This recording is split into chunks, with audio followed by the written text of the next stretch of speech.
Oke, assalamualaikum warahmatullahi wabarakatuh. Balik lagi bersama kami di Infokatif Daerah ID. Pada kesempatan kali ini saya akan sharing terkait dengan program MFK Puskesmas. Oke, jadi bagi teman-teman yang sedang melaksanakan akreditasi, di mana dalam suatu standarnya Puskesmas wajib membuat program K3 dan program MFK di Puskesmas. Oke. Bagi teman-teman yang masih bingung mengenai program MFK atau program K3 di Puskesmas, nah silakan simak video ini sampai habis ya. Dan silakan tonton video kami sebelumnya mengenai bedah standar K3 dan standar MFK di Puskesmas gitu. Jadi buat teman-teman di Puskesmas, jadi program MFK ini adalah manajemen fasilitas dan keselamatan gitu. Sebenarnya kalau teman-teman cari di internet ya, ini banyak sekali teman-teman. Sebenarnya cari aja punya rumah sakit dan silakan adopsi gitu. Paling gampangnya gitu. Nah, ini coba saya buatkan ya contoh program K3 Pasienkes, di mana di program ini bisa diadopsi juga menjadi program MFK sih, meskipun tidak begitu detail ya, tapi bisa diadopsi menjadi program MFK juga. Jadi double nih, program K3 dan program MFK di Puskesmas gitu. Oke, yang pertama adalah silakan teman-teman ikuti dulu pedoman tata naskahnya. Jadi kalau kami di rumah sakit untuk pembuatan program sendiri ada tata naskahnya sendiri, yaitu terdiri dari pendahuluan, latar belakang. Oke, skip aja nih ya. Tujuan. Nah, untuk tujuan sendiri adalah menciptakan lingkungan kerja yang aman, selamat, dan sehat, serta produktif. Oke, bagi sumber daya manusianya, bagi pasiennya, bagi pengunjungnya, dan bagi masyarakat atau lingkungan sekitar. Untuk tujuan khususnya, ya ini, ya bisalah ikutin ini, silahkan di screenshot saja teman-teman. Oke, lanjut. Nah, untuk kegiatannya. Oke, kita lanjut langsung ke kegiatannya. Kegiatannya apa aja sih? Yang pertama adalah identifikasi bahaya dan penilaian risiko atau proses manajemen risiko, di mana rincian kegiatannya adalah pertama adalah identifikasi bahaya, penilaian risiko, dan pengendalian risiko. Oke. Lalu yang kedua, penerapan kewaspadaan standar, di mana rincian kegiatan adalah pertama adalah penerapan kebersihan tangan, penggunaan APD, dekontaminasi, dan pengendalian lingkungan. Oke. Lalu yang ketiga adalah penerapan prinsip ergonomi, yaitu prinsip dalam mengupayakan penyesuaian pekerjaan dengan manusia serta bagaimana merancang tugas, pekerjaan, peralatan, informasi, serta fasilitas di lingkungan kerja. Yang keempat yaitu adalah pemeriksaan kesehatan berkala, di mana Puskesmas membuat suatu usulan kegiatan di mana setiap pegawai Puskesmas dilakukan pemeriksaan kesehatan secara berkala. Lalu yang kelima, pemberian imunisasi, keenam pemberdayaan PHBS, yang ketujuh adalah pengelolaan sarana dan prasarana Pasienkes dari aspek K3, yang ke-8 pengelolaan peralatan medis dari aspek K3, 9 kesiapsiagaan menghadapi kondisi darurat dan bencana, yang ke-10 pengelolaan bahan beracun dan berbahaya, dan yang 11 pengelolaan limbah domestik. Nah, inilah kalau sebenarnya kalau dari judul ini adalah program K3-nya Pasienkes, bisa untuk klinik, bisa juga untuk Puskesmas. Tapi secara konten ini juga bisa teman-teman jadikan sebagai program MFK. Kenapa? Karena pertama ini ada Sarpras, peralatan sarana dan prasarana. Lalu yang kedua ada peralatan medis. Lalu yang ketiga ada kesiapsiagaan menghadapi bencana, di mana di dalamnya juga ada proteksi kebakaran. Lalu yang keempat ada pengelolaan limbah dan bahan beracun berbahaya. Yang kurang dari sini adalah keamanan dan keselamatan aja. Silahkan ditambahkan aja gitu. Oke. Lalu selanjutnya adalah cara melaksanakan kegiatan. Nah, cara melaksanakan kegiatan ini ya kalau manajemen risiko, melakukan identifikasi bahaya, membuat profil risiko.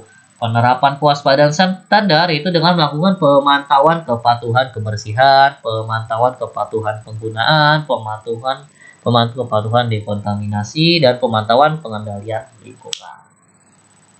Penerapan prinsip ergonomi dilakukan dengan penanganan manual handling, penerapan postur kerja, dan penerapan durasi kerja. Oke. Lalu pemeriksaan kesehatan. Nah, untuk pemeriksaan kesehatan sendiri dilakukan beberapa hal, yaitu pemeriksaan kesehatan sebelum bekerja, berkala, dan khusus. Nah, untuk sebelum bekerja biasanya untuk staf-staf yang baru bergabung. Kalau untuk PNS ya atau CPNS kan pasti sudah ada nih MCU-nya. Tapi bagaimana kalau yang non PNS seperti HL, terus juga honorer, terus juga kontrak. Nah, itu dengan adanya program ini itu bisa kita jalankan proses pemeriksaan kesehatan sebelum bekerja gitu. Lanjut, pemberian imunisasi ini juga bisa dilakukan. Kegiatannya memberikan imunisasi dan pemantauan kipi saat imunisasi. Itu juga pemberian PHBS ya, tentu saja ini berkaitan dengan PHBS gitu.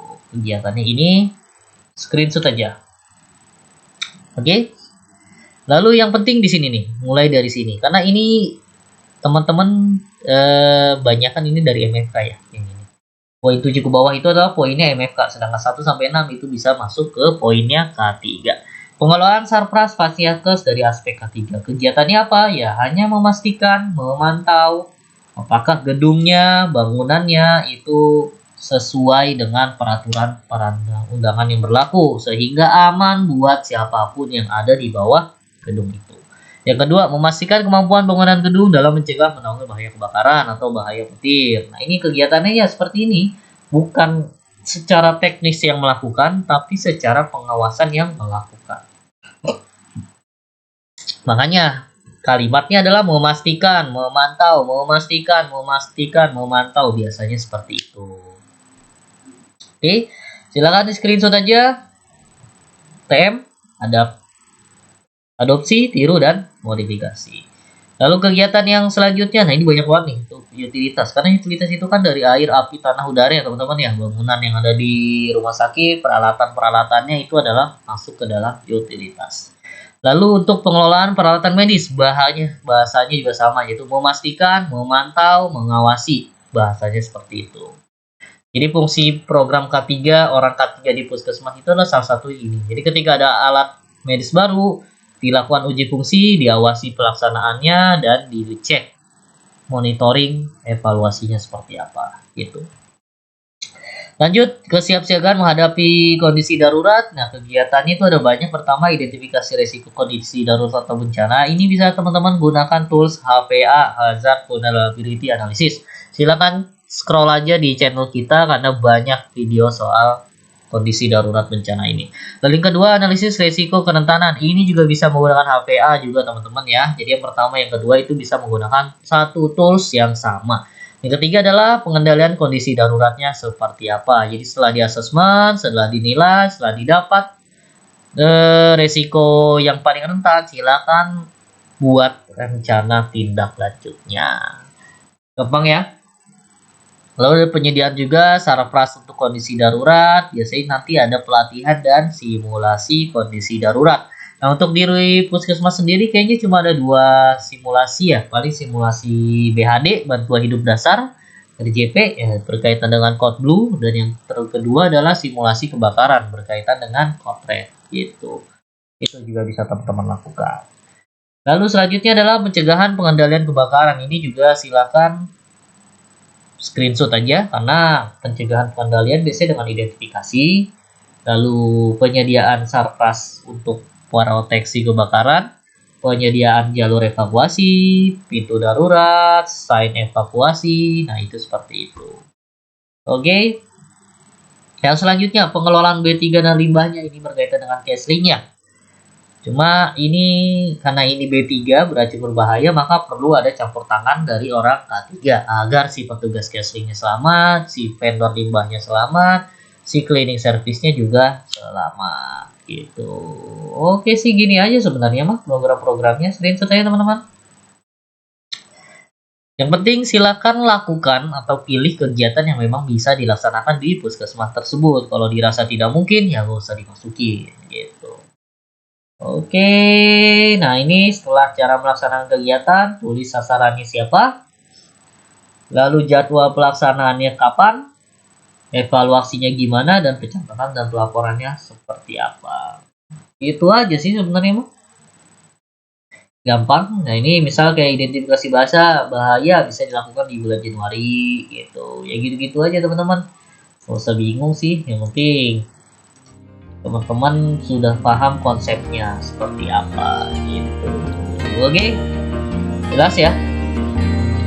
Ini contoh program K3 di Puskesmas, bisa juga menjadi program K3 dan MFK di Puskesmas, jadi bergabung programnya, atau teman-teman juga bisa pisah sendiri, program K3 sendiri, program MFK sendiri. Yang penting contoh yang saya tunjukkan ini bisa digunakan untuk kedua program tersebut. Oke, nggak usah berlama-lama ya, udah 10 menit. Terima kasih atas waktunya, selamat malam, assalamualaikum warahmatullahi wabarakatuh.